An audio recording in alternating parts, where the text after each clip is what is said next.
It's Friday, so that means it's time for our agile, not so agile episode of the Daily Stand Up Podcast. And today I wanted to talk to you about decisions. So sometimes when we go to make decisions, it's easy because we're in a good place. It's easy to make a decision. Life is good. But there are other times where we just aren't in the right place. We're in a worse circumstance to even make a decision. So, how can you make the best decision even under the worst circumstances?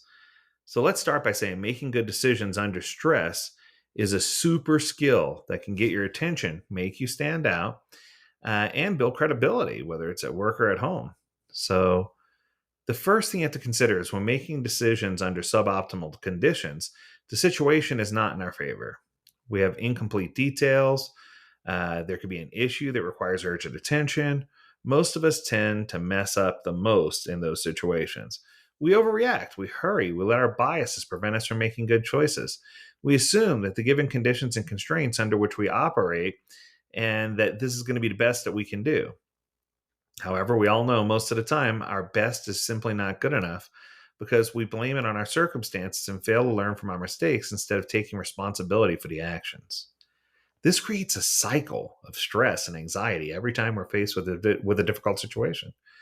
Our negative emotions from past failures, fear of not meeting expectations again, and not knowing how to make a better decision, um, it leads to bad choices with terrible results. So, the ability to make good decisions under stress is highly valued because seeing it in action is rare. It's a super skill that gets your attention, makes you stand out, and builds your credibility. Let us not become victims of a crippling reasoning pattern. If we want to improve our decision making and critical thinking, we must recognize our mental biases and be willing to overcome them. Let us avoid creating arguments to confirm pre existing beliefs at all costs and invest in sunk cost fallacy. That was by Eric Pevernier, right? So there are 5 steps you can do to make the best possible decisions under challenging conditions. So let's give you these 5 steps because I think everything in my world is top 3 steps, top 5 steps. So these are going to be the 5 steps to make the best decisions under the worst circumstance. Here we go.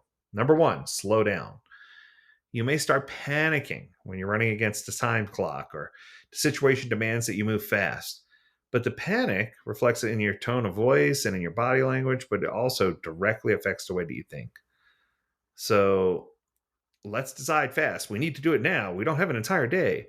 When you're in a hurry, those are the circumstances that create situations where you appear out of control and you make the worst decisions and choices. Slowing down can seem counterintuitive in these moments, but that's precisely what you need to do. Pause, take a deep breath, clear the mental fog that's required to make the good choice, and it'll lower your stress and anxiety and help you really understand what making the best decision is and how it's going to impact you. So, ask these questions when you feel like you're in a hurry to make a decision. What am I feeling right now? Does a rational thought process drive my decision, or am I reacting impulsively to intense emotions of fear, stress, or anxiety? In what ways can external pressures influence my choice? What would happen if I took more time to decide? Have I considered all possible alternatives? What might I be overlooking? And what are my priorities in a situation, and how does my decision align with those priorities?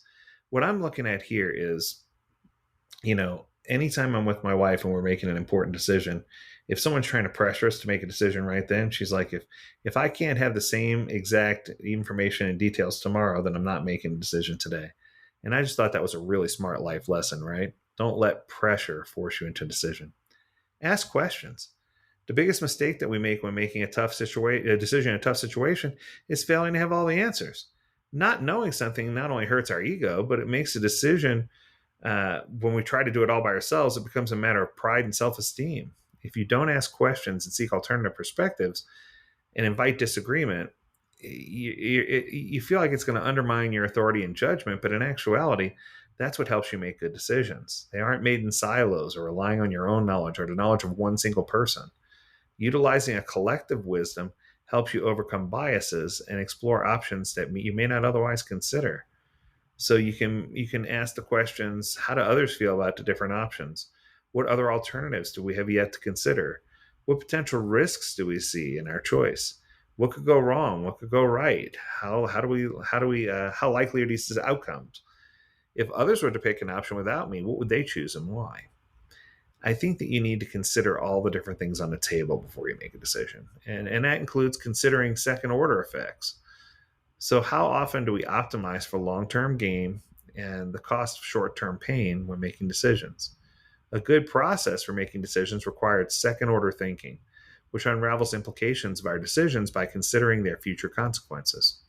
It's tempting to give in to good outcomes with small upsides that are easily accessible and visible without considering a potentially large downsides of these decisions in the future. Our experiences and beliefs also limit our ability to go beyond the natural and seek hard truths by asking difficult questions, exploring unknown territories, and doubting what may seem like the obvious choice.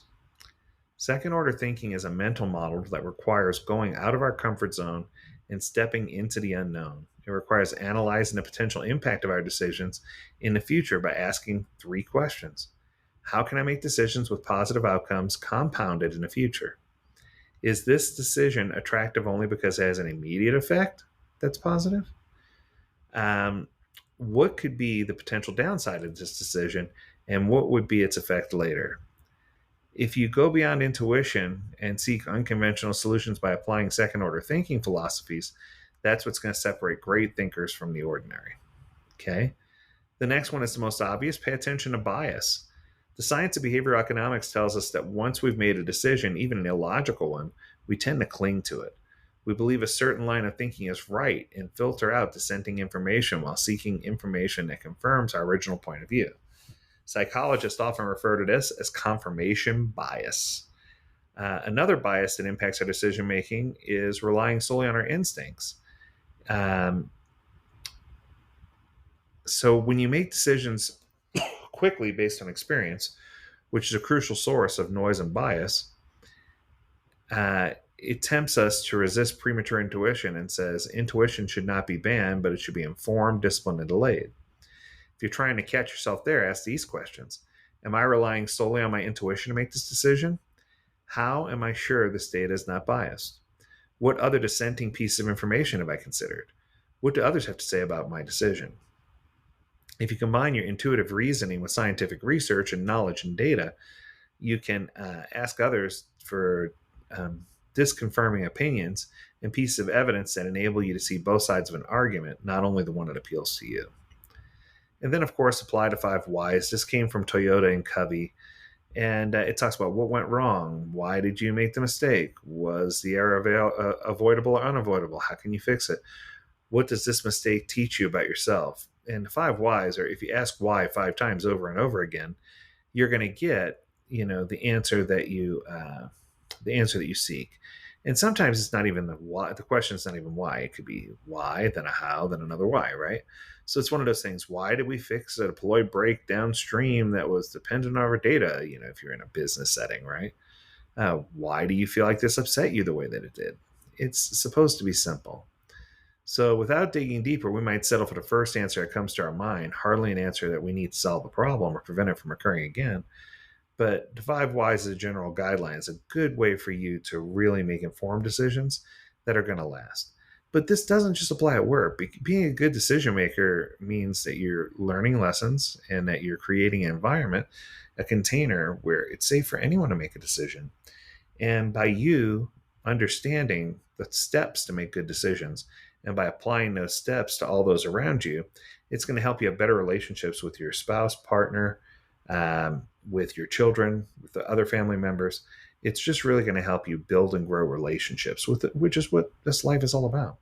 So don't lean in on trying to do everything yourself. Figure out how to make good choices, stay away from bias, and consider all the options. And if you do, you're going to be a lot better at making decisions. That's going to do it for this week. Until next week, stay healthy, stay well, and stay almost agile, my friends. Do take care. We'll see you on Monday. Bye now.